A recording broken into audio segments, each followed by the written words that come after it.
Day students last క్లాస్లో మనం sequential digital సర్క్యూట్స్ని start చేయడం జరిగింది.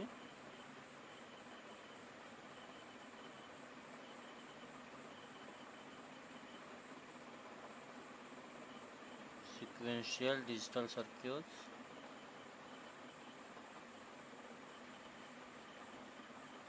పార్ట్ 1 డిస్కస్ చేసాం లాస్ట్ క్లాస్లో. పార్ట్ 2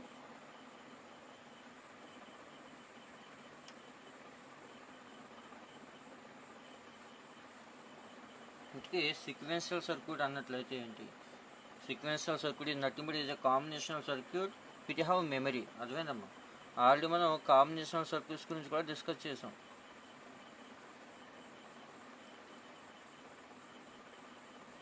కాంబినేషనల్ లాజిక్ సర్క్యూట్ అంటే ఏంటి? యాడర్స్, డీకోడర్, కంపరేటర్ ఇవన్నీ కూడా కాంబినేషనల్ సర్క్యూట్స్. అందులో ఎలాంటి మెమరీ ఎలిమెంట్ అనేటువంటిది ఉండదు. అర్థమైందమ్మా?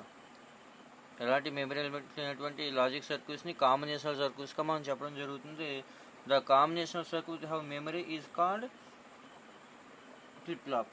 అదేనమ్మా? లేదా సీక్వెన్షియల్ సర్క్యూట్గా మనం చెప్పవచ్చు. అదేవిధంగా కాంబినేషనల్ సర్క్యూట్కి మెమరీని కూడా ఇచ్చినట్లయితే వాటిని ఏమంటాం? సీక్వెన్షియల్ సర్క్యూట్స్గా మనం చెప్పడం జరుగుతుంది. దానికి బ్లాక్ డయాగ్రామ్ కూడా వేసాం లాస్ట్ క్లాస్లో. ఇది ఒక కాంబినేషనల్ సర్క్యూట్ అనుకోండి.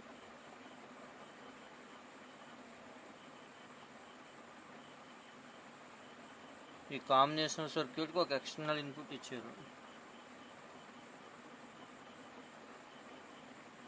అదేనమ్మా? ఈ ఇన్పుట్ నుంచి వచ్చినటువంటి అవుట్పుట్ అనేది మెమరీకి ఇచ్చినట్లయితే, అంటే మెమరీని ఫీడ్బ్యాక్ చేస్తున్నాం అన్నమాట. ఇక్కడ మెమరీ ఎలిమెంట్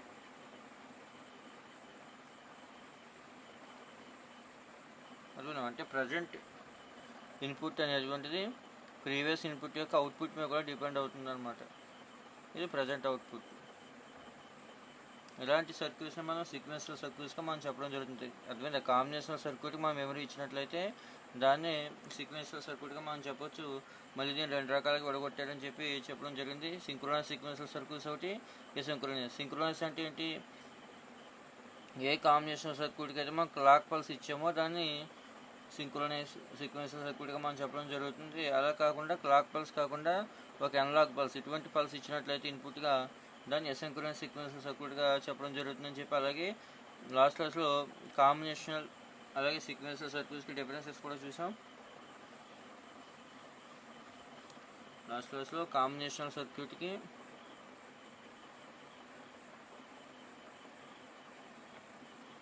అలాగే సీక్వెన్షియల్ సర్క్యూట్కి కూడా డిఫరెన్సెస్ చూడడం జరిగింది.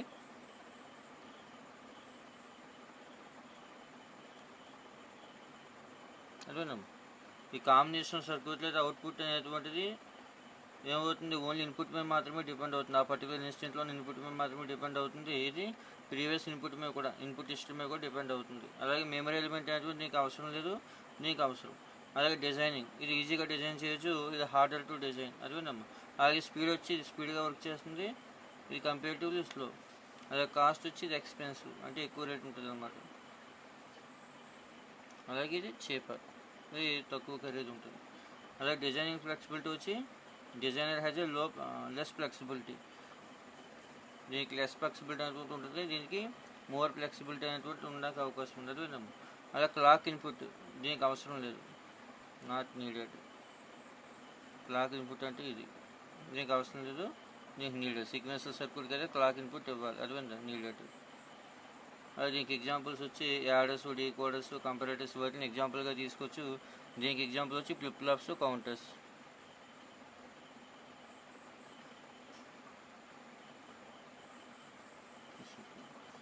తర్వాత comparisons between synchronous and asynchronous sequential circuits. Next concept వచ్చి comparison between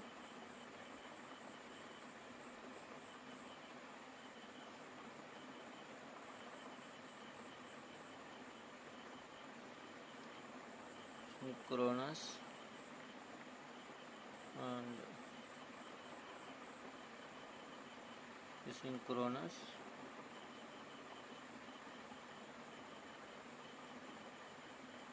sequential circuits.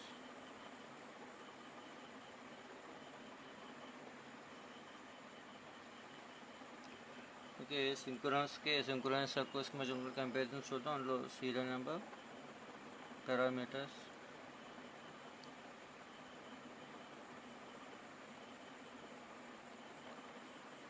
Synchronous, ఇక్కడ సింక్రోనస్ తీసుకోండి.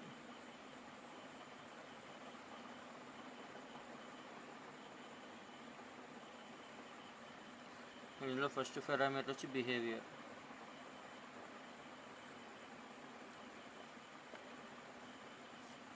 ఇక్కడ సింక్రోనస్ సీక్వెన్షియల్ సర్క్యూట్, ఇక్కడ అసింక్రోనస్ సింక్రోనస్ సర్క్యూట్స్ ఏమో రెండింటి మధ్య డిఫరెన్సెస్ చూద్దాం. అందులో ఫస్ట్ వచ్చి బిహేవియర్ చూసినట్లయితే ఈ సర్క్యూట్ యొక్క సింక్రోనస్ సర్క్యూట్ యొక్క బిహేవియర్ మనం తెలుసుకోవాలన్నట్లయితే this creates instant of time. అదేవిధమ్మా the behaviour is depend from the knowledge of is signals at discrete instant of time. అంటే ఇన్పుట్ ఇచ్చినప్పుడు ఇక్కడ అంటే డిస్క్రియేట్ అమౌంట్ ఆఫ్ టైమ్స్గా మనం తీసుకోవడం జరుగుతుంది. The behaviour depends upon the order in which the input change. Input change అవుతున్నప్పుడు behaviour ఏ విధంగా చేంజ్ అవుతుంది అనేటువంటిది అర్థమైందన్నమాట. The behaviour depends upon the order in which the input change అయినటువంటి ఆర్డర్ మీద డిపెండ్ అయి ఉంటుంది అన్నమాట. సింక్రోనైజేషన్ ఓన్లీ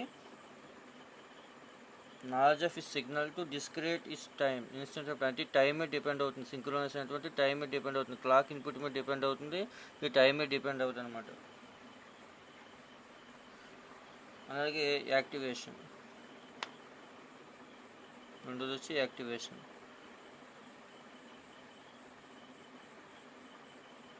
యాక్టివేషన్ వచ్చి the input signals can affect the memory elements upon the activation of clock. అదేవిధంగా the input signals can affect the memory element. అదేవిధంగా input signals అనేవి memory ఎలిమెంట్ని effect చేస్తాయి. the change in input signals can affect memory element at any instant of time. అదేవిధంగా ఏ instant of time దగ్గర అయినా సరే input signals అనేవి memory ఎలిమెంట్ని effect చేయగలరు. ఇక్కడ డిస్క్రియేట్ అమౌంట్స్ దగ్గర మాత్రమే మెమరీ ఎలిమెంట్స్ అనేటువంటివి memory elements input signals activate జరుగుతుంది. అదేవిధంగా ఇక్కడ అన్ని ఇన్పుట్స్ దగ్గర మెమరీ ఎలిమెంట్ అంటే యాక్టివేట్ అవ్వదు. డిస్క్రియేట్ అమౌంట్స్ దగ్గర మాత్రమే మెమరీ ఎలిమెంట్ అనేటువంటి ఎఫెక్ట్ అవ్వడం జరుగుతుంది. ఇక్కడ అన్ని ఇన్పుట్ సిగ్నల్స్ దగ్గర కూడా మెమరీ అనేటువంటి ఎఫెక్ట్ అవ్వడం జరుగుతుంది అన్నమాట. ఏ ఇన్స్టెంట్ ఆఫ్ టైం దగ్గరైనా సరే. ఇక్కడ మెమరీ ఎలిమెంట్ ఏంటి? Clock flip flops. మూడోది వచ్చి మెమరీ ఎలిమెంట్స్.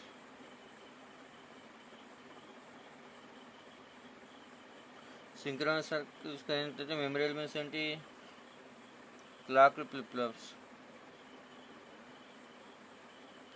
ఈ ఫ్లిప్ ఫ్లాప్స్ ఏంటి అనేటువంటి నెక్స్ట్ క్లాస్లో వస్తాయి, మనకి నెక్స్ట్ కాన్సెప్ట్లో వస్తాయి. దీనికి ఏంటి ఏదైనా unlocked flip flops or time delay elements. అదివినమ్మా ఎసింక్రోనస్ కౌంట్స్కి ఏంటంటే ఏదైనా unlocked flip flops or time delay elements మనం తీసుకోవచ్చు. తర్వాత సింక్రోనైజేషన్. దీని యొక్క సింక్రోనైజేషన్ అనేటువంటిది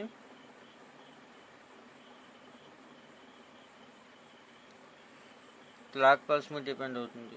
అదేనమ్మా నో సింక్రోనైజేషన్. దీనికి సింక్రోనైజేషన్ అటువంటిది ఉండదు. అలాగే స్పీడ్ వచ్చి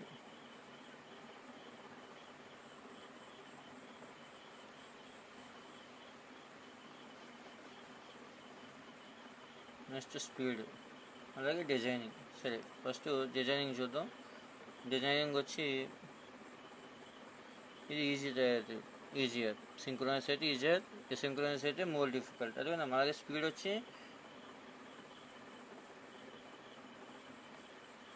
ఇక్కడ ఆపరేటింగ్ స్పీడ్ అనేటువంటిది clock depends on time delay involve. అది అందులో ఉన్నటువంటి టైం డిలే మీద డిపెండ్ అయి ఉంటుంది, ఫాస్ట్గా జరుగుతుంది. అదేవిధంగా ఇక్కడ మనం ఇచ్చే క్లాక్ పల్స్ కాబట్టి దాని యొక్క టైం డిలే మీద ఆధారపడి సింక్రోనైజ్ కౌంటర్ యొక్క స్పీడ్ అనేది ఉండడం జరుగుతుంది. ఎసింక్రోనైజేషన్ ఎప్పుడు కూడా స్పీడ్గా జరుగుతుంది. ఏమో ఈ విధంగా సింక్రోనైజ్కి మధ్య డిఫరెన్సెస్. మెయిన్గా సింక్రోనైజ్కి అయితే క్లాక్ ఇన్పుట్ ఇస్తాం, ఎసింక్రోనైజ్కి అయితే క్లాక్ ఇన్పుట్ ఇవ్వండి. టైం మీద డిపెండ్ అవుతుంది, ఇది టైం మీద డిపెండ్ అవుతుంది. అంటే క్లాక్ పల్స్ మీద డిపెండ్ అవుతుంది, క్లాక్ పల్స్ మీద డిపెండ్ అవుతుంది.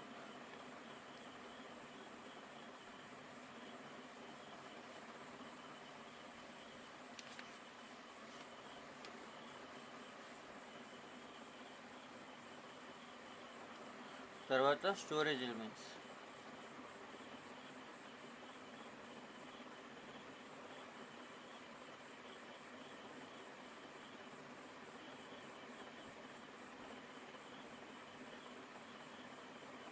ఏంటి స్టోరేజ్ ఎలిమెంట్స్ అన్నట్లయితే the device which are capable of storing binary information are known as storage elements. చదివిందమ్మా, the device which are capable storing binary information.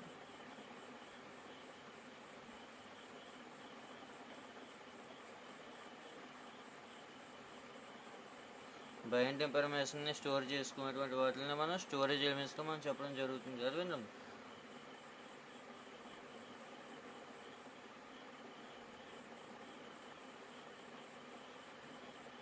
అలాగే ఆ storage elements also determine the condition for changing the state in memory elements. చదివింది ma'am. అలాగే ఆ storage elements అనేటువంటివి ఏం చేస్తున్నాయట, determine the condition for changing the state in memory elements. Memory ఎలిమెంట్స్లో states ఏ విధంగా చేంజ్ అవుతాయో కూడా అవి డిటర్మైన్ చేయడం జరుగుతుంది. కాబట్టి the memory elements used in clocked sequential circuits are called as flip flops. అదేవిధంగా క్లాక్డ్ సీక్వెన్షియల్ సర్క్యూట్స్లో మెమరీ ఎలిమెంట్స్ యూజ్ చేసినట్లయితే వాటిని ఏమంటారు, ఫ్లిప్ ఫ్లాప్స్గా చెప్పడం జరుగుతుంది. అదేవిధంగా ఓకే, నెక్స్ట్ ఫ్లిప్ ఫ్లాప్స్ అంటే ఏంటో చూద్దాం. బైనరీ ఇన్ఫర్మేషన్ స్టోర్ చేసుకునే దాన్ని మనం స్టోరేజ్ ఎలిమెంట్స్ అంటాం. అదేవిధంగా అలాగే ఈ సర్క్యూట్స్ని మనం క్లాక్డ్ సీక్వెన్షియల్ సర్క్యూట్స్లో యూజ్ చేసినట్లయితే మెమరీ ఎలిమెంట్స్ని వాటిని ఫ్లిప్ ఫ్లాప్స్ అంటారనమాట.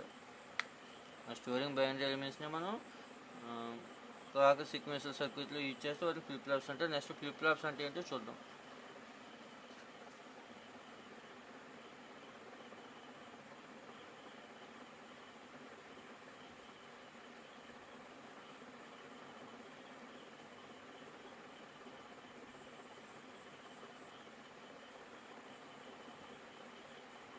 ఇక్కడ లాచ్ ఫ్లిప్ ఫ్లాప్ కాకుండా లాచ్ సర్క్యూట్ తీసుకున్నట్లయితే, లాచ్ సర్క్యూట్ అన్నట్లయితే ఏంటి, in latch any change in input R and S. ఇక్కడ ఇన్పుట్ ఆర్ ఎస్ అంటున్నాం. ఆర్ అంటే ఏంటి, రీసెట్, ఎస్ అంటే సెట్. అదే ఆర్ అంటే రీసెట్, ఎస్ అంటే set.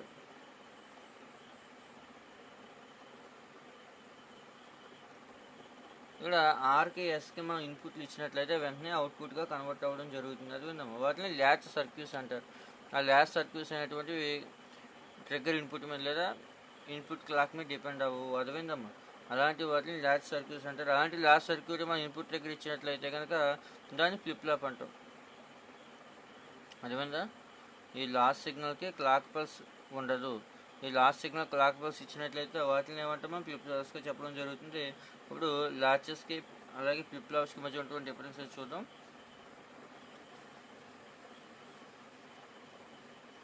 Next consider differences between latches and flip flops.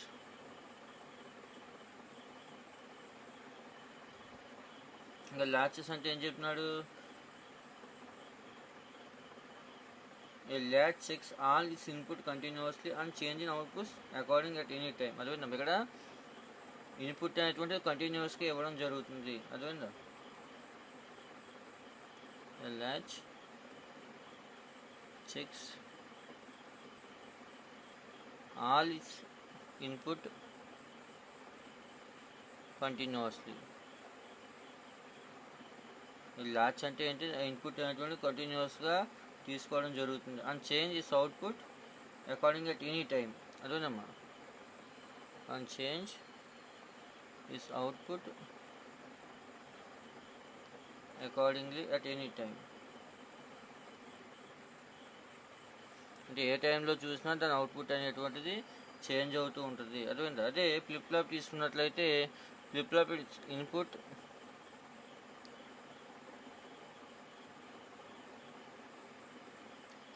changes its output only at a time as determined by clocking signal. Remember these inputs and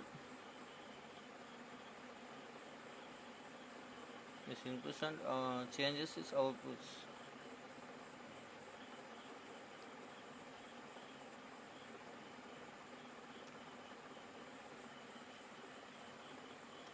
Its inputs and changes outputs only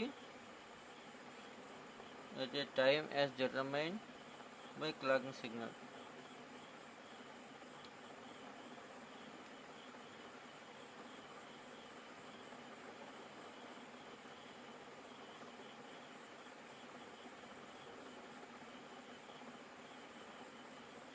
this input and changes output only at a time as determined by A clocking signal. అర్థమైందమ్మా, clocking signal యొక్క time పీరియడ్ని బట్టి depend అయ్యేదని flip flops అంటారు. ల్యాచెస్కి మనం clocking signal ఇచ్చినట్లయితే వాటిని flip flops అంటారు అనమాట. No clock is use, ఇందులో ఎలాంటి క్లాక్ని యూజ్ చేయం, ఇందులో క్లాక్ని యూజ్ చేస్తాం. అర్థమైందమ్మా, ఏ క్లాక్ ఈజ్ యూజ్డ్. లాచెస్కి ఫ్లిప్ ఫ్లాప్ ఉంటాడు. అర్థమైందమ్మా, క్లాక్ సిగ్నల్ మీద డిపెండ్ అవ్వకపోతే దాని లాచ్ అంటాం, క్లాక్ సిగ్నల్ మీద డిపెండ్ అయితే వాటిని ఫ్లిప్ ఫ్లాప్స్ అంటాం. ఇప్పుడు టైప్స్ ఆఫ్ ఫ్లిప్ ఫ్లాప్స్.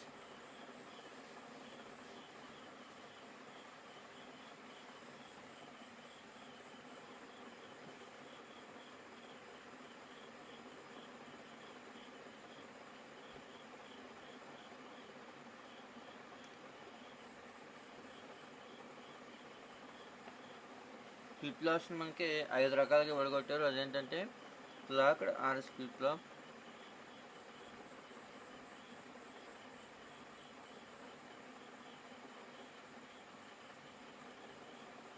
అలాగే సెకండ్ వన్ వచ్చి JK flip flop, third one వచ్చి మాస్టర్ స్లేవ్,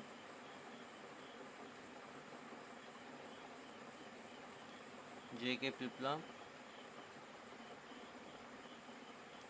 అలాగే ఫోర్త్ వన్ వచ్చి ట్రిగ్గర్ టాగుల్ ఫ్లిప్ ఫ్లాప్,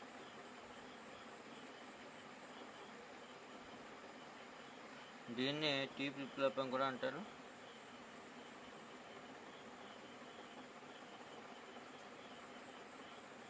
అది వచ్చి డిలేడ్ ఫ్లిప్ ఫ్లాప్, దీన్ని డీ ఫ్లిప్ ఫ్లాప్ అంటారు. మనకి ఫ్లిప్ ఫ్లాప్ సంబంధించి 5 రకాలు అంటున్నట్టు ఉండడం జరిగింది. ఏంటి, clocked RS flip flop, JK flip flop, master slave JK flip flop, అలాగే toggle flip flop and delay flip flop. అర్థమైందమ్మా, ఇందులో టాగుల్ ఫ్లిప్ ఫ్లాప్ని టీ ఫ్లిప్ ఫ్లాప్ అంటారు, డిలే ఫ్లిప్ ఫ్లాప్ని డీ ఫ్లిప్ ఫ్లాప్ అంటారు. ఏమా ఇప్పుడు క్లాక్ సిగ్నల్ అంటే ఏంటో చూద్దాం.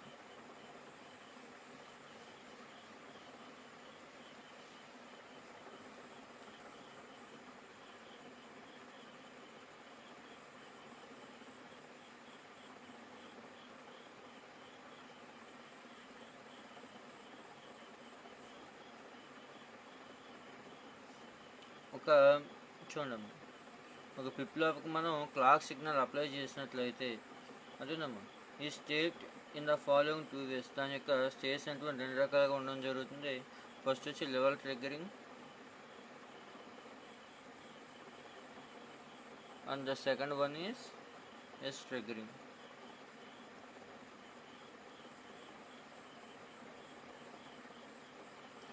మనకి క్లాక్ సిగ్నల్ అటువంటిది అప్లై చేసినట్లయితే ఫ్లిప్ ఫ్లాప్కి దానికి అవుట్పుట్ అంటే 2 రకాలు ఉంటాయి, లెవెల్ ట్రిగ్గరింగ్ ఒకటి, అలాగే ఎస్ ట్రిగ్గరింగ్ ఒకటి. అందులో లెవెల్ ట్రిగ్గరింగ్ అంటే ఏంటి, level triggering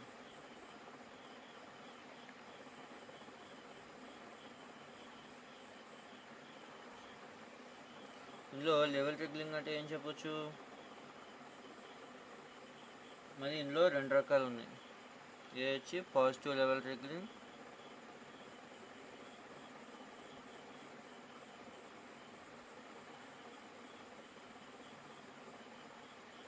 and the second one is negative level triggering.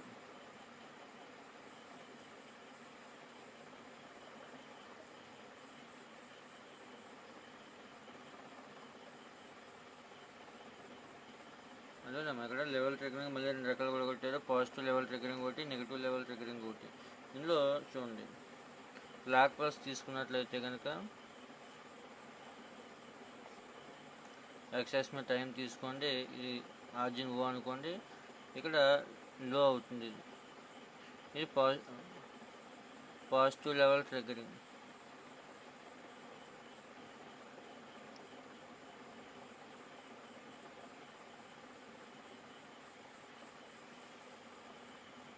ఇక్కడ లో 0 కాబట్టి ఇది ఏమవుతుంది, నెగిటివ్ లెవెల్ ట్రిగ్గరింగ్ అవుతుంది. అదేవిధంగా ఇందులో చూడండి, ఈ పై పీక్ని అంటే పాజిటివ్ లెవెల్ ట్రిగ్గరింగ్ అంటాం, అదే మన లో పీక్ని ఏమంటాం నెగిటివ్ లెవెల్ ట్రిగ్గరింగ్గా మనం చెప్పడం జరుగుతుంది. తర్వాత ఎడ్జ్ ట్రిగ్గరింగ్. అదేవిధంగా పాజిటివ్ లెవెల్ ట్రిగ్గరింగ్ అంటే ఈ వాల్యూ పైన ఉంటుంది, నెగిటివ్ లెవెల్ ట్రిగ్గరింగ్ అంటే కిందకి తీసుకోవడం జరుగుతుంది అన్నమాట. మరి తర్వాత వచ్చి edge triggering.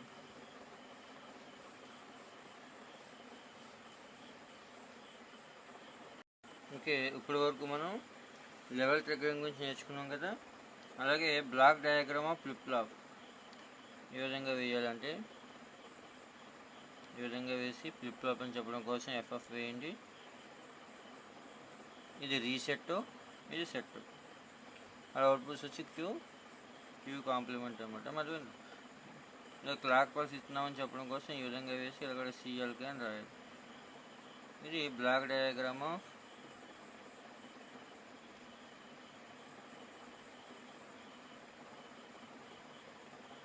Flip flop with clock pulse.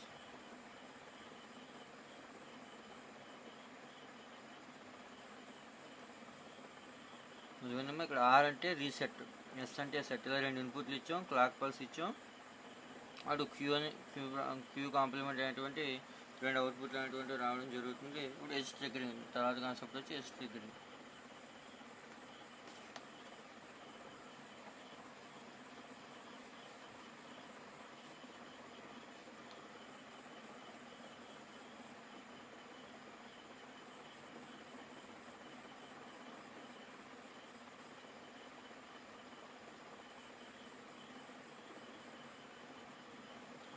మళ్ళీ ఎడ్జ్ ట్రిగ్గరింగ్లో కూడా 2 రకాలు ఉన్నాయి. ఎడ్జ్ ట్రిగ్గరింగ్లో 2 రకాలు ఉన్నాయి. ఏంటంటే అవి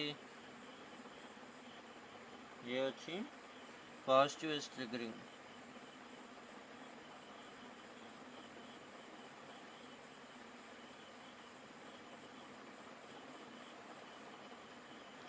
రెండోది వచ్చి బి వచ్చి negative edge triggering.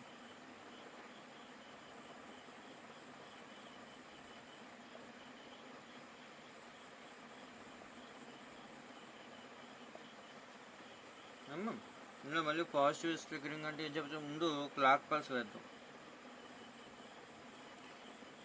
Clock pulse తీసుకున్నట్లయితే క్లాక్ పల్స్ ఏ విధంగా వస్తుంది, ఈ విధంగా రావడం జరుగుతుంది. అదే టైం తీసుకోండి. ఈ వాల్యూ ఏమవుతుంది, నెగిటివ్ ఎడ్జ్ అవుతుంది.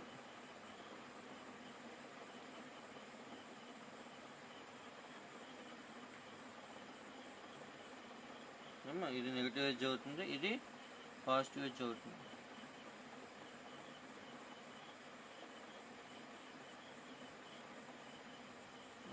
ఇది హై అవుతుంది. ఇక్కడ చూడండి ఏం చేస్తున్నాం, ఎక్స్ యాక్సిస్ మీద వోల్టేజ్,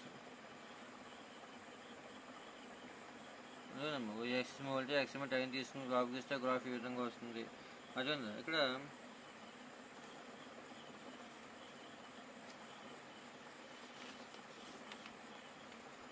చూడండి,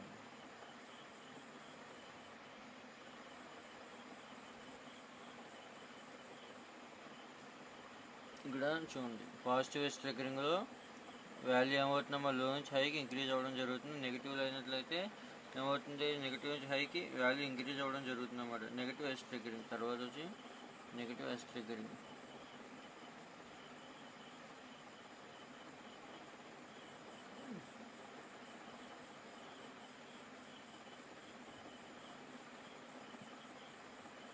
తర్వాత కాన్సెప్ట్ వచ్చి నెగిటివ్ ఎడ్జ్ ట్రిగ్గరింగ్.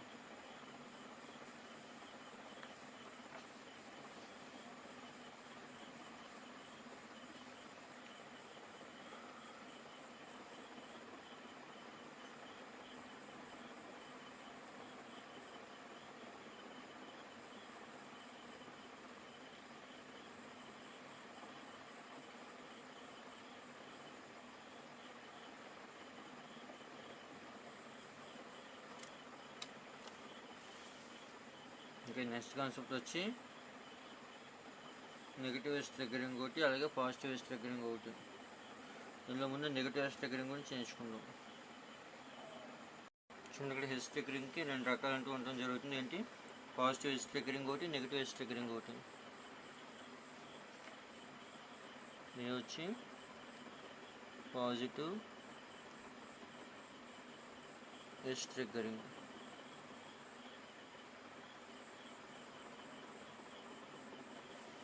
అంటే చూడండి, క్లాక్ ఇన్పుట్ తీసుకున్నట్లయితే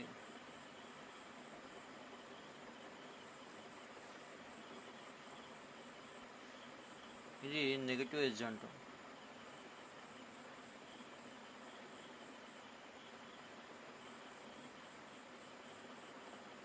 ఇది పాజిటివ్ ఎడ్జ్.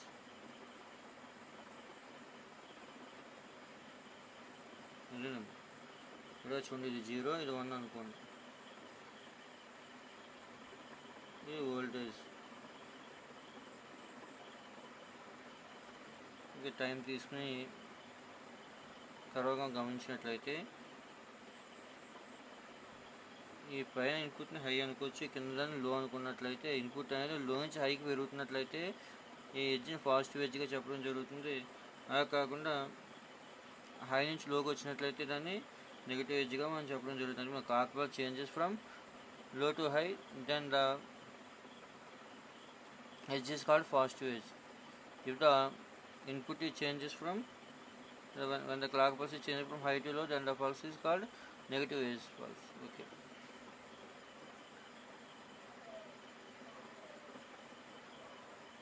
అదేమో పాజిటివ్ ఎడ్జ్ ట్రిగ్గరింగ్ అంటే ఇన్పుట్ అనేటువంటి లో నుంచి హైకి వెళ్తున్నట్లయితే క్లాక్ పల్స్ లో నుంచి హైకి వెళ్తే పాజిటివ్ ఎడ్జ్ ట్రిగ్గరింగ్గా, అలా కాకుండా హై నుంచి లోకి వచ్చినట్లయితే నెగిటివ్ ఎడ్జ్ ట్రిగ్గరింగ్గా మనం చెప్పొచ్చు. ఇప్పుడు దీనికి బ్లాక్ డయాగ్రామ్ చూద్దాం.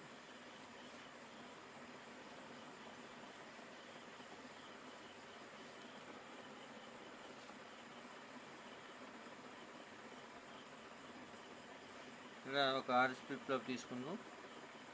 ఇక్కడ ఆర్ అంటే రీసెట్, ఎస్ అంటే సెట్. వాటి యొక్క అవుట్పుట్ వచ్చి ఆర్ యొక్క అవుట్పుట్ క్యూ, ఎస్ యొక్క అవుట్పుట్ ఎంత క్యూ కాంప్లిమెంట్. ఈ ఫ్లిప్ ఫ్లాప్ అనుకోండి, దీనికి క్లాక్ ఇచ్చారు అనుకోండి. క్లాక్గా పాజిటివ్ ఎడ్జ్ ఇచ్చినట్లయితే కనుక ఈ బ్లాక్ డయాగ్రామ్ ఆఫ్ పాజిటివ్ దగ్గర ఫ్లిప్ ఫ్లాప్ అవుతుంది. Black diagram of positive edge triggered flip flop.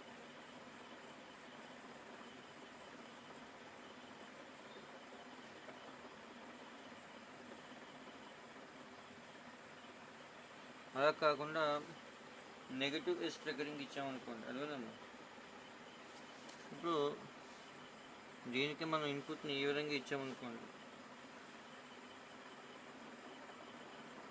ఇది negative edge trigger flip flop అవుతుంది అన్నమాట. అదేవిధంగా అంటే ఇక్కడ చూడండి, ఇన్పుట్ అనేది లోంచి హైకి వెళ్తున్నట్లయితే పాజిటివ్ ట్రిగ్గర్ ఫ్లిప్ ఫ్లాప్, అలా కాకుండా హై నుంచి లోకి వచ్చినట్లయితే నెగిటివ్ ట్రిగ్గర్ ఫ్లిప్ ఫ్లాప్గా రాయొచ్చు. సేమ్ ఇదే డయాగ్రామ్ వేసి ఇన్పుట్ ఈ విధంగా ఇచ్చినట్లయితే అది ఏమవుతుంది, నెగిటివ్ ఎడ్జ్ అవుతుంది, negative edge trigger flip flop అవుతుంది. అదేవిధంగా ఓకే. తర్వాత క్లాక్డ్ ఆర్ఎస్ ఫ్లిప్ ఫ్లాప్. ఇందులో ఫ్లిప్ ఫ్లాప్స్లో ఫస్ట్ ఏంటమ్మా క్లాక్డ్ ఆర్ఎస్ ఫ్లిప్ ఫ్లాప్, అది దాని గురించి డిస్కస్ చేద్దాం.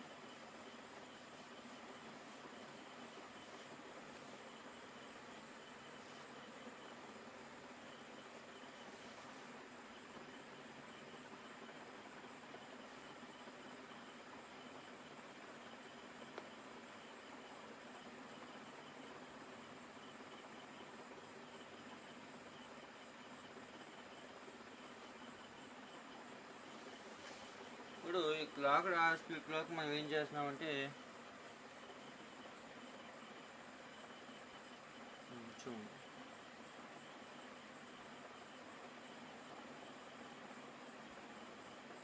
ఇక్కడ G1 అలాగే G2 అనేటువంటి 2 గేట్లు తీసుకోండి. ఏంటి AND గేట్లు, ఆ రెండింటిని ఎలా కలిపి ఒకదానికి ఆర్, ఇంకో దానికి ఎస్ అనేటువంటి 2 ఇన్పుట్లు ఇవ్వండి. అలాగే మిడిల్లో క్లాక్డ్ పల్స్ ఇవ్వండి.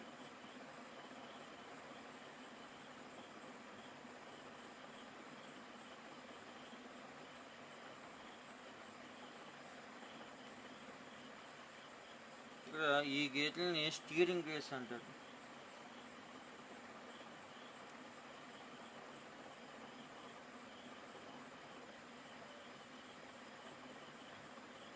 ఇప్పుడు ఈ క్లాక్ ఇన్పుట్ని ఇంప్రూవ్ చేయడానికి దీనికి ఏం చేద్దామంటే ఎన్నండి గేట్ నార్ గేట్ని కనెక్ట్ చేద్దాం.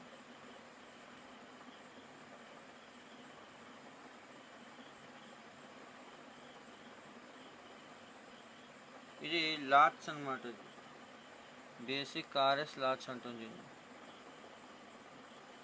ఎందుకంటే దీనికి మనం క్లాక్ పల్స్ డైరెక్ట్గా ఇవ్వట్లేదు కాబట్టి ఇది లాట్ సర్క్యూట్ అనమాట. ఈ చూడండి, ఇది ఎప్పుడైతే మనం తీసేసామో దీన్ని లాట్ సర్క్యూట్ అంటాం. దీనికి క్లాక్ ఇన్పుట్ని G1 G2 గేట్ల ద్వారా ఎప్పుడైతే ఇచ్చామో అప్పుడు ఇది ఆర్ఎస్ ఫ్లిప్ ఫ్లాప్ అవుతుంది అనమాట. ఇప్పుడు ఏం చేస్తారంటే నార్ గేట్లు తీసుకోండి. దీని అవుట్పుట్ వచ్చి క్యూ అనుకోండి. ఇప్పుడు ఈ అవుట్పుట్ ఏం చేస్తారంటే ఇంకొక ఆర్ గేట్కి ఇన్పుట్గా ఇవ్వండి, అంటే ఫీడ్బ్యాక్గా.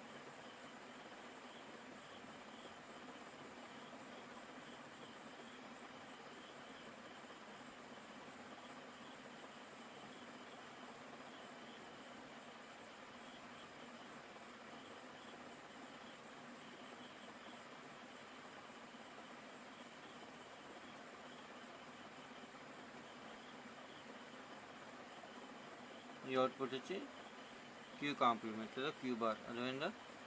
ఓకే, ఇది గేట్ G3, ఇది G4 అనుకోండి, అదేనమ్మా. గేట్ G3 యొక్క అవుట్పుట్ క్యూ అనుకుంటే ఆ క్యూని తీసుకొచ్చి ఏం చేసాం, G4 గేట్కి ఇన్పుట్గా ఇచ్చాం. అలాగే గేట్ G4 యొక్క అవుట్పుట్ క్యూ కాంప్లిమెంట్ అనుకున్నట్లయితే దాని G3కి ఇన్పుట్గా ఇవ్వడం జరిగింది, అదేందమ్మా.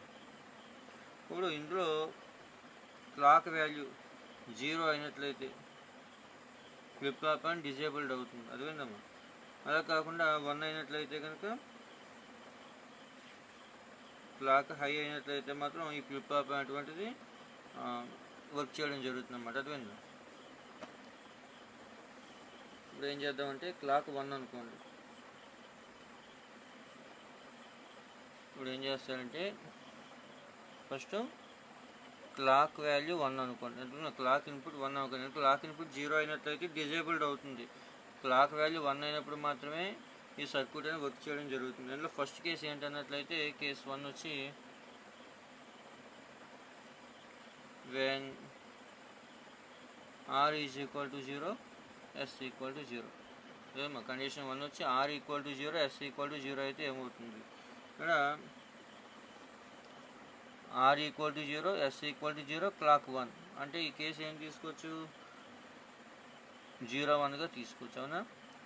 ఫస్ట్ ఇచ్చుకోండి R0, ఈ క్లాక్ ఇన్పుట్ 1 అయినట్లయితే కనుక అది 0 × 1 ఏమవుతుంది, 0 అవుతుంది. 0ని ఇక్కడ అవుట్పుట్కి ఇచ్చినట్టు చూడండి, నార్ గేట్కి ఇచ్చినట్లయితే ఇక్కడ 0 వచ్చింది. అలాగే కొంచెం ఏమొచ్చింది, క్యూ కాంప్లిమెంట్ వచ్చింది, అవునా. 0 × క్యూ కాంప్లిమెంట్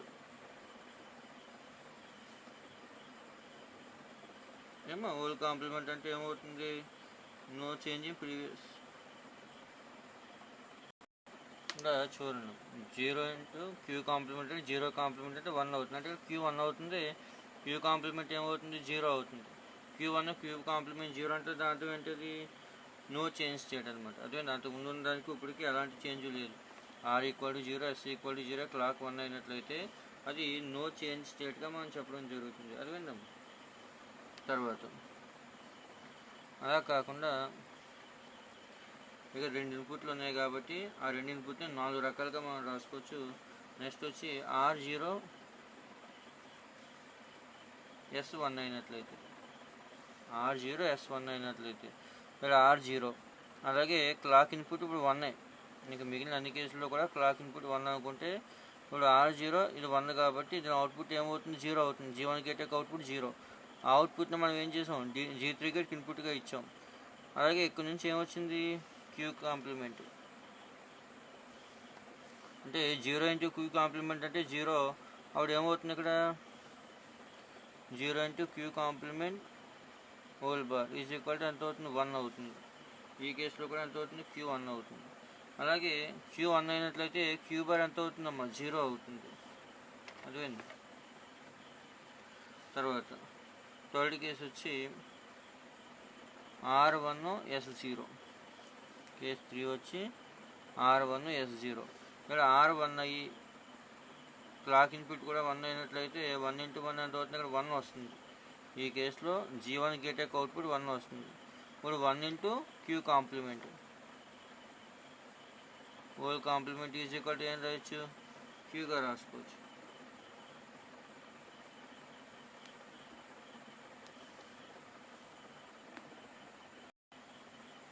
ఓకే, చూడండి ఇందులో తర్వాత క్లాక్ ఇన్పుట్ 1 వచ్చి ఎస్ వాల్యూ 0 అయినట్లయితే 1 × 0 0 కాబట్టి G2 అవుట్పుట్ ఎంత అవుతుంది? 0 అవుతుంది. ఇప్పుడు G4 యొక్క అవుట్పుట్ ఏమొస్తుంది? 0 ఇంటూ ఇక్కడ క్యూ కదా, అంటే 0 ఇంటూ క్యూ కాంప్లిమెంట్ అంటే is equal to 0 complement. 0 complement 1 కాబట్టి క్యూ బార్ 1 అవుతుంది. క్యూ ఈజ్ ఈక్వల్ టు ఏమవుతుంది? ఇక్కడ 0 అవుతుంది. అదేనమ్మా, క్యూ కాంప్లిమెంట్ 1 అయినా దాని క్యూ ఈక్వల్ టు 0 అనే కదా. ఇది రీసెట్ అవుతుంది అనమాట. అంటే ఈ స్టేట్ని ఏమనాలి? రీసెట్గా మనం చెప్పాలి. తర్వాత లాస్ట్ వచ్చి 2 1లు అయితే R equal to 1 S equal to 1 అయినట్లయితే, ఇప్పుడు R equal to 1 S equal to 1 అయింది అనుకో, ఇక్కడ అవుట్పుట్లు 2 కూడా 1లు వస్తాయి. అదేనమ్మా, అవుట్పుట్లు 2 1లు వచ్చి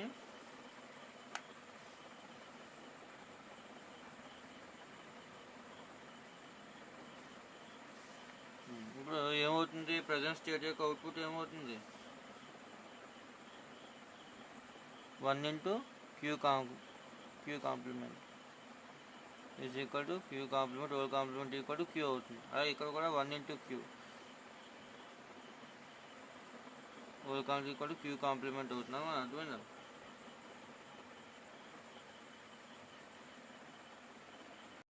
ఇక్కడ ఇంకా క్లియర్గా అర్థం అవ్వాలంటే చూడండి ఒకసారి. ఇక్కడ ఏం చేస్తారంటే, ఇక్కడ R equal to 1 S equal to 1 అనేటువంటి కేసు తీసుకుంటున్నాం. ఇక్కడ R ఈక్వల్ టు 1 అయితే ఈ AND గేట్ యొక్క అవుట్పుట్ ఎంత అవుతుంది? 1 అవుతుంది. ఎందుకని? ఇక్కడ క్లాక్ వాల్యూ కూడా 1 తీసుకున్నాం, అంటే దీనికి ఇచ్చే 2 ఇన్పుట్లు 1 1 అయినట్లయితే దీని అవుట్పుట్ ఏమవుతుంది? 1 అవుతుంది. అలాగే G2 గేట్ తీసుకున్నట్లయితే దీనికి కూడా క్లాక్ ఇన్పుట్ 1 అవుతుంది, S వాల్యూ 1 అవుతుంది. అంటే G1 G2 రెండు AND గేట్ల నుంచి అవుట్పుట్లు 1 అవుతుంది ఈ కేసులో. ఇప్పుడు తర్వాత దీని అవుట్పుట్ క్యూని తీసుకొచ్చి G4కి ఇచ్చాం. అలాగే దీని క్యూ బార్ని తీసుకొచ్చి దీనికి ఇన్పుట్కి ఇచ్చాం. అంటే దీని ఇన్పుట్లు ఏమవుతాయి? 1 క్యూ కాంప్లిమెంట్. అవునా? ఇది నార్ గేట్ కాబట్టి నార్ గేట్కి సంబంధించిన అవుట్పుట్ ఏమవుతుంది? 1 + క్యూ కాంప్లిమెంట్ బార్ అవుతుంది. అవునా? దీన్నే డిమోర్గన్ థియరీ ప్రకారం ఏం రాసుకోవచ్చు? 1 బార్ క్యూ బార్ కాంప్లిమెంట్గా రాసుకుంటే 0 అవుతుంది అనమాట. అంటే క్యూ ఈక్వల్ టు ఏమవుతుంది? 0 అవుతుంది. అదేందా? అలాగే దీనికి అవుట్పుట్ రాద్దాం G4కి. G4కి ఇన్పుట్లు ఏంటి? 1 ఒకటి క్యూ ఒకటి. అవునా? అంటే 1 + క్యూ కాంప్లిమెంట్. 1 + క్యూ కాంప్లిమెంట్ అంటే ఏం రాసుకోవచ్చు? 1 bar into Q bar is equal to 0. అంటే R1 S1 అయినప్పుడు క్యూ 0 వస్తుంది, అలాగే క్యూ బార్ కూడా 0 వస్తుంది. అంటే రెండు ఇన్పుట్లు కూడా 0 వస్తుంది. ఇది ఇండిటర్మినేట్ స్టేట్ అవుతుంది అనమాట. ఇండిటర్మినేట్ స్టేట్ లేదా ఇన్వాల్యూ స్టేట్గా మనం చెప్పడం జరుగుతుంది. ఒకసారి మళ్ళీ చూద్దాం ఇది లాక్డ్ RS ఫ్లిప్ ఫ్లాప్ గురించి.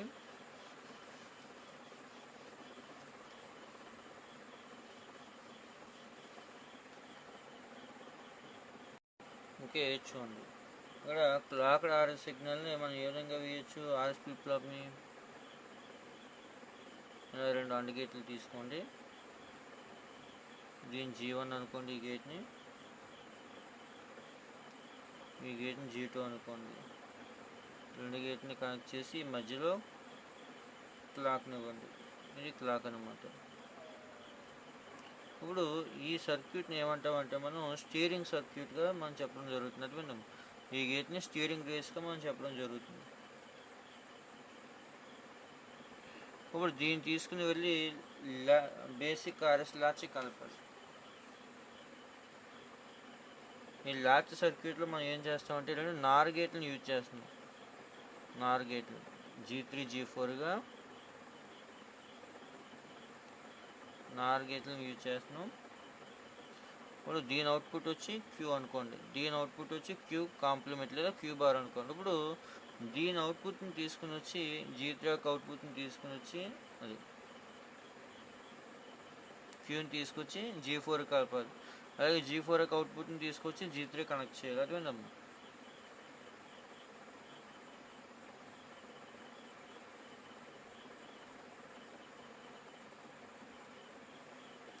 ఇప్పుడు ఈ సర్క్యూట్ అంటే ఈ RS ఫ్లిప్ ఫ్లాప్లో మెయిన్గా 2 పార్ట్స్ అనేటువంటి ఉండడం జరుగుతుంది.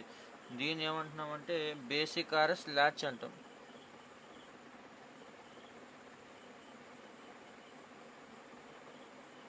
Basic RS latch.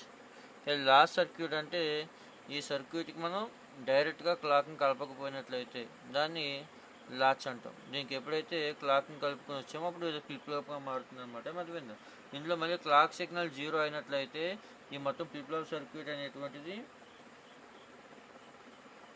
డిజేబుల్డ్ అవుతుంది. అంటే ఇన్పుట్లకి ఎలాంటి ఉపయోగం ఉండదు అనమాట. ఆర్ఎస్లో చూడండి, క్లాక్ వాల్యూ 0 అయినప్పుడు ఆర్ఎస్ వాల్యూలు 1 అయినా ఏమైనా కానీ అవి డిజేబుల్డ్ అవుతాయి. అదేవిధంగా అంటే ఇన్పుట్లకి ఎలాంటి మీనింగ్ ఉండదు. అదేవిధంగా చూడండి, ఇక్కడ క్లాక్ ఇన్పుట్ని సిఎల్కేగా రాసుకున్నట్లయితే క్లాక్ వాల్యూ 0 అయితే ఫ్లిప్ ఫ్లాప్ ఇన్పుట్స్ అయినటువంటి ఆర్ ఎస్ రెండు కూడా డిజేబుల్డ్ అవుతాయి. అందుకు ఇంటూలు రాసుకున్నాం. అదేవిధంగా అవుట్పుట్స్ వచ్చి క్యూ కాంప్లిమెంట్ కదా, అవుట్పుట్లు కూడా అవే ఉంటాయి. క్యూ కాంప్లిమెంట్ ఉంటే అవి నో చేంజ్ అనమాట. స్టేట్ వచ్చి no change state.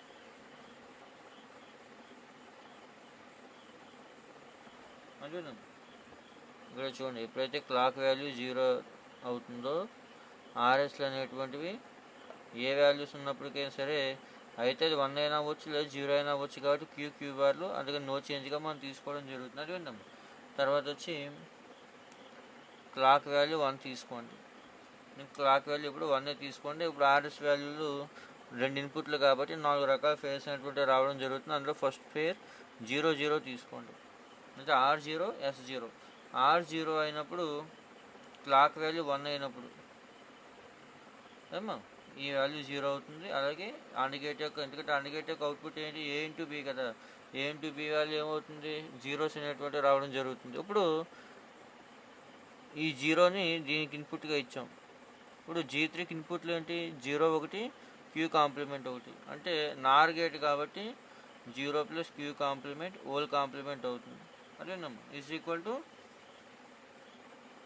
0 into Q bar whole కాంప్లిమెంట్గా రాసుకోవచ్చా. ఎందుకంటే డిమోర్గన్ థియరీ ప్రకారం A + B whole complement equal to A bar dot B bar కదా.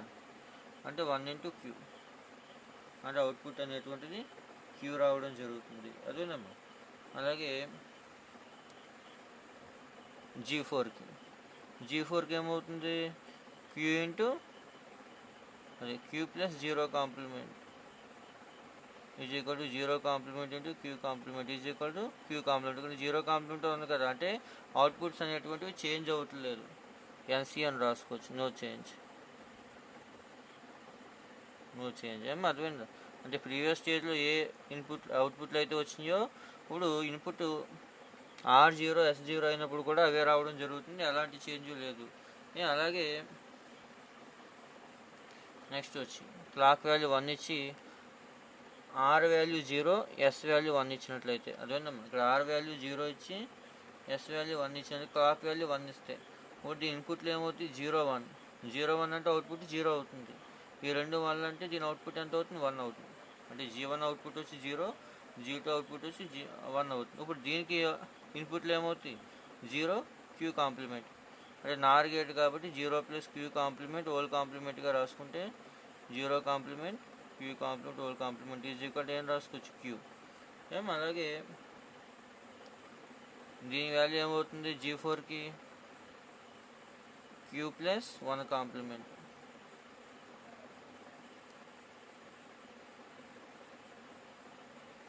Is equal to 1 complement into Q complement is equal to 1 complement 0 కదా, 0 అంటే queue bar equal to 0. అదేనమ్మా. Queue bar 0 అయిందంటే queue value 1 కదా, ఇది set అవుతుంది అనమాట. దాని యొక్క స్టేట్ వచ్చి అవుట్పుట్ స్టేట్ వచ్చి సెట్ అవుతుంది. అలాగే క్లాక్ వాల్యూ 1 తీసుకుని ఈసారి R వాల్యూ 1 S వాల్యూ 0 తీసుకున్నట్లయితే ఈసారి R వాల్యూ 1 S వాల్యూ 0 తీసుకుంటే ఇప్పుడు ఈ అండగేట్కి 2 ఇన్పుట్లు ఏమవుతాయి, 1 1 అవుతాయి. ఈ అండగేట్కి 2 ఇన్పుట్లు ఏమవుతాయి, 1 0 అవుతాయి. 2 1 అయినప్పుడు G1 1 అవుతుంది, G2 వాల్యూ వచ్చి 0 అవుతుంది. అంటే ఇప్పుడు G4కి ఇచ్చినటువంటి ఇన్పుట్లో ఒకటేమో 0, ఇంకోటి క్యూ. అప్పుడు దీని అవుట్పుట్ ఏమవుతుంది, 0 + Q whole complement is equal to 0 complement into Q complement is equal to Q complement. అంటే ఈ వాల్యూ వచ్చి క్యూ కాంప్లిమెంట్ అవుతుంది. అదేనమ్మా, దీని అవుట్పుట్ వచ్చి క్యూ కాంప్లిమెంట్ అవుతుంది. ఇప్పుడు దీని అవుట్పుట్ వచ్చి దీని అవుట్పుట్ వచ్చి క్యూ కాంప్లిమెంట్ అవుతుంది. ఇప్పుడు దీనికి అర్థం, దీనికి ఏంటి G1 1, అలాగే G3 ఏంటి క్యూ కాంప్లిమెంట్, అంటే 1 + Q complement whole complement is equal to 1 bar into Q is equal to 0. అంటే ఇక్కడ క్యూ వాల్యూ 0 అవుతుంది. క్యూ వాల్యూ 0 అయినది క్యూ కాంప్లిమెంట్ అయితే 1 అవుతుంది. ఇక్కడ Q0 Q బార్ 1 అంటే రివర్స్ అయినాయి కాబట్టి రీసెట్ అవుతుంది అనమాట. అలాగే రెండు 1లు తీసుకుంటే నెక్స్ట్ వచ్చి క్లాక్ 1 RS రెండు 1లు అయితే, ఇక్కడ R1 S1 అయితే కనుక ఇక్కడ రెండు ఇన్పుట్లు 1లు అయితే అవుట్పుట్లు కూడా ఏమవుతాయి అడిగేట్లు ఇవి 1లు అవుతాయి. అప్పుడు ఇక్కడ చూడండి, ఒక ఇన్పుట్ వచ్చి 1, ఒక ఇన్పుట్ వచ్చి క్యూ బార్, అంటే 1 + Q bar complement is equal to 1 bar into Q double bar is equal to 0, అంటే క్యూ 0 అవుతుంది. అలాగే ఇక్కడ ఈ G4కి ఒక ఇన్పుట్ వచ్చి 1, ఇంకో ఇన్పుట్ క్యూ కదా, అంటే 1 + Q complement is equal to 1 bar Q bar is equal to 0. అంటే రెండు 1లు అయితే క్యూ 0 అవుతుంది, క్యూ కాంప్లిమెంట్ 0 అవుతుంది. అంటే దాని అర్థం ఇండిటర్మినేట్ స్టేట్ అవుతుంది.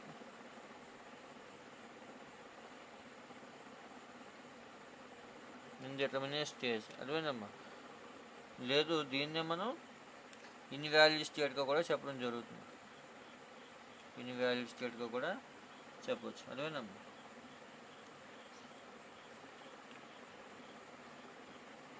ఓకే, నెక్స్ట్ క్లాస్లో ఈ క్లాక్డ్ RS ఫ్లిప్ ఫ్లాప్ని NAND గేట్స్ ఉపయోగించి ఎలా తయారు చేయొచ్చు. ఇప్పుడు NOR గేట్ని ఉపయోగించి తయారు చేసాం కదా, నెక్స్ట్ దాంట్లో NAND గేట్స్ని ఉపయోగించి ఎలా తయారు చేయొచ్చు చూద్దాం.